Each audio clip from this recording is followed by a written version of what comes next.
It was a tragic weekend on Grand Bahama. Just hours before the start of the new year, an 8 Mile Rock man lost his life in an apparent drowning. Our Sabrina has details. Police say shortly after 4 o'clock on Saturday afternoon, a 51-year-old male resident of Musgrove Yard in Martintown, 8 Mile Rock, reported that his fishing partner had gone missing at sea. The man went fishing in an 18-foot canoe-style boat, and while returning from the trip, the vessel reportedly capsized a short distance from the shoreline. The man then tried to swim to safety, but the 60-year-old didn't make it.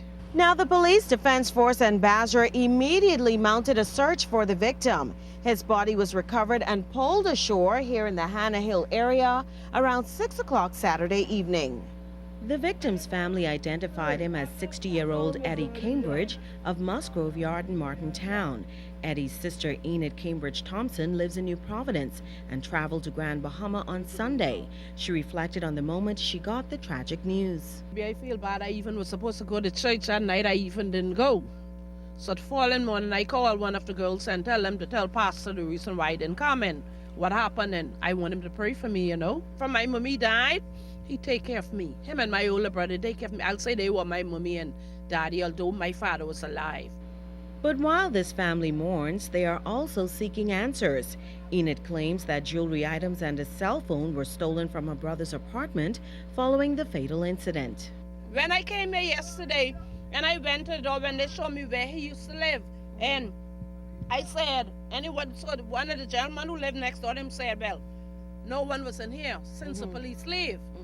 And I pushed the door and the door opened right up.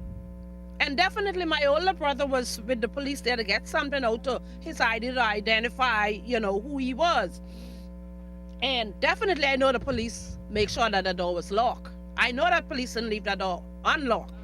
Adolphus McClain says he and Eddie worked together for over 4 years in the past, and several months ago they became neighbors. I talked to the landlord when he came here, see that he got a room, and from there on he was right in here.